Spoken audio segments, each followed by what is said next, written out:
Ayun, oh, grabe, nagdadambulan na sila sa kain. Yan ang gusto kong sistema ng kain. Kasi sa truck is ganito yung sistema.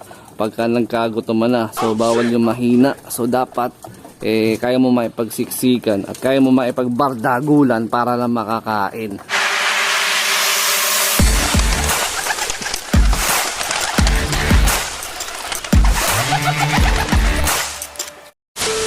Good day mga ka-EA! Support today's video. So nagparoon na tayo ng mga wires natin. Hindi ko alam. Hoy!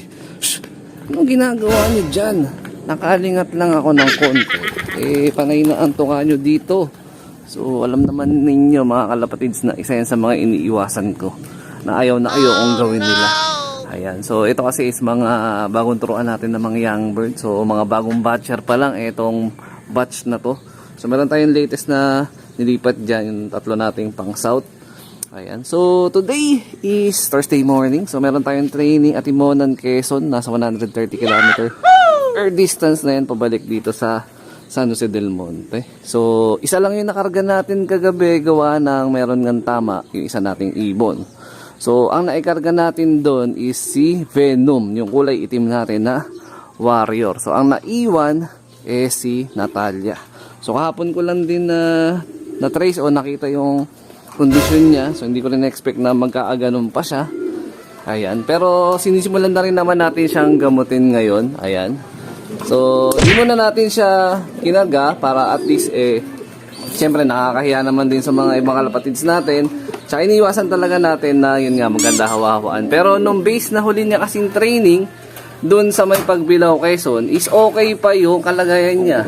So nung pag-uwi niya ng Sunday, Lunes, pag-check ko parang medyo pumipikit-pikit siya nun. So hindi ko muna siya ginamot agad nun kasi sabi ko nga is baka na-stress lang. So pag-check ko nung umaga ng Martes, so yun na, pikit na yung mata niya. So ayan o, medyo naniningkit siya. So possible one eye cold dyan or pwede rin namang nakuha niya sa bugbugan or yung rambulan dyan sa loob ng truck. Kasi hindi talaga maiwasan yun. Minsan nagkaaganon sila.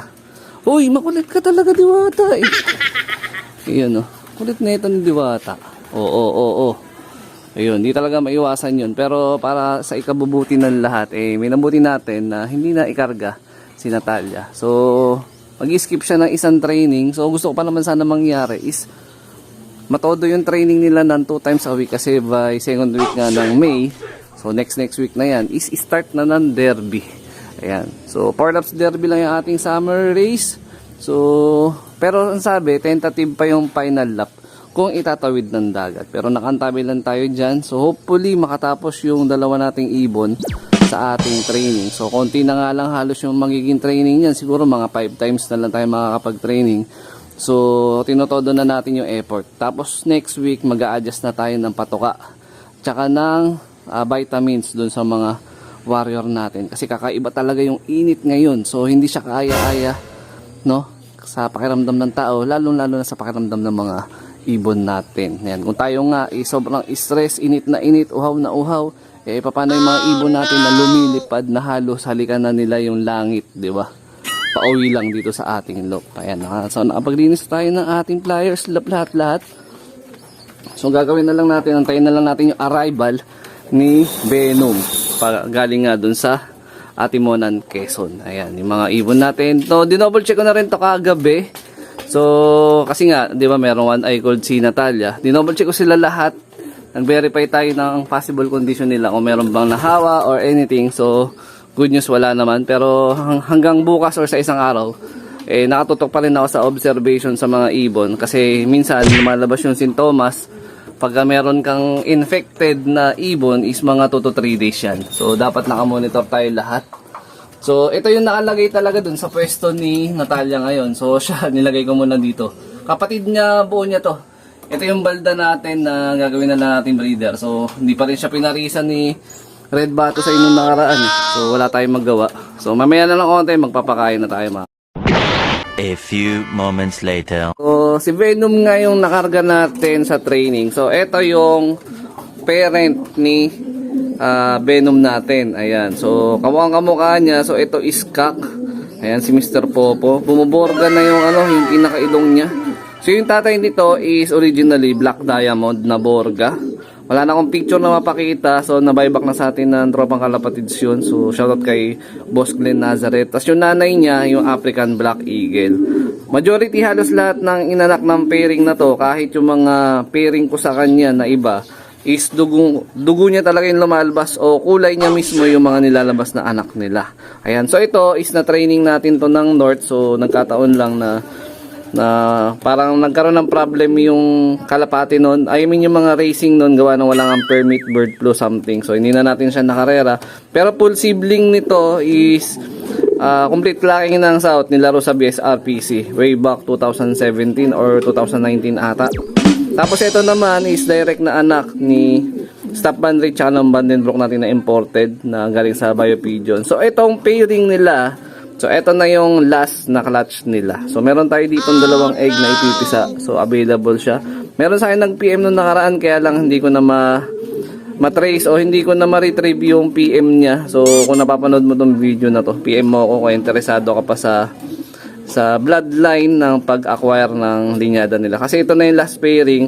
So babaklasin ko na sila pagpapahingahin. So yung susunod na possible na gusto kong ipares dito kay Mr. Popo dito sa itim natin is walang iba kundi ayun yung nanginginain doon na si Diwata. Ayan. So i-condition natin to ulit siguro mga at least 1 month mahigit o maximum of 2 months. Tapos siguro pwede na i-breed to by tingin ko siguro July or August. Ayan.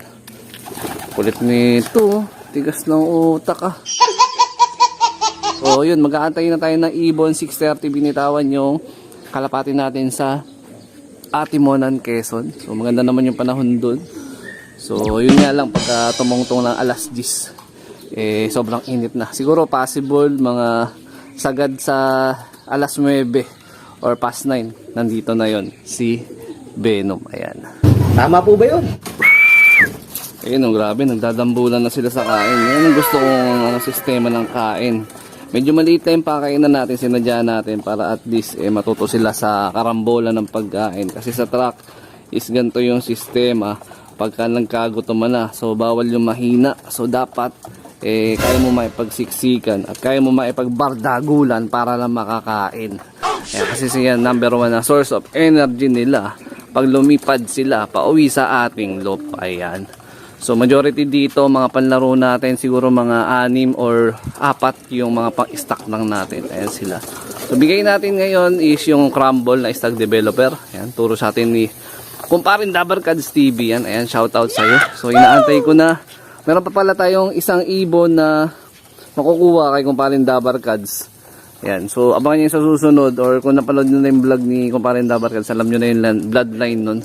So additional na pang south natin yun. So medyo marami-rami tayong pang south. Parang yung batch 1 ng south. Tsaka yung second batch na MacArthur banded naman. So 4 yun. So meron tayong susuksukan dyan by 2 days after nitong vlog na to. So i-content ko na lang sa inyo kung sino yun. Tsaka kung ano yung kondisyon ng young bird na susuksukan natin. So total of 4 na MacArthur band ang ating ilalaro. Ayan.